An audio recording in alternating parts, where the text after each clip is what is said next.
হাসনাত আব্দুল্লাহ, সার্জিস এবং আসিফ সহ বৈষম্য বিরোধী ছাত্র আন্দোলনের সকল নেতাদের ফেসবুক আইডি অথবা বিভিন্ন অনলাইন আইডি বর্তমানে খেয়ে দেওয়া হয়েছে। সো কে বা কারা এই আইডিগুলো খেয়েছে সম্পূর্ণ ভিডিওতে সেটাই জানাচ্ছি।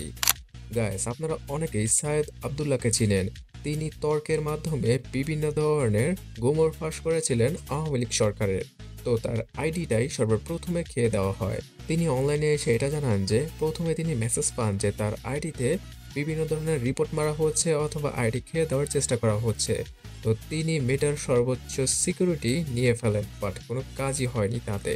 বুধবার রাতের দিকে তিনি মেটা থেকে এটা মেসেজ পান যে তার আইডিটা সাসপেন্ড করা হয়েছে। আর তাকে দেখেই সকল সমন্বয়করা সতর্ক হয়ে যান এবং সমন্বয়কেরা তাদের সকল আইডিগুলো বন্ধ করে দেন, মানে ডিঅ্যাক্টিভেট করে দেন, যাতে করে সেই আইডিগুলোতে বেশি রিপোর্ট না আসে আর সাইবার আক্রমণের শিকার না হয়। ধারণা করা যাচ্ছে যে ক্র্যাক প্লাটুনের সাইবার সিকিউরিটির সদস্যরাই এই কাজ করেছে, আর আওয়ামী লীগ সরকারের এখানে অনেক বড় একটা হাত রয়েছে। সো এই ব্যাপারে আপনার কি মনে হয় অবশ্যই কমেন্টে জানাবেন।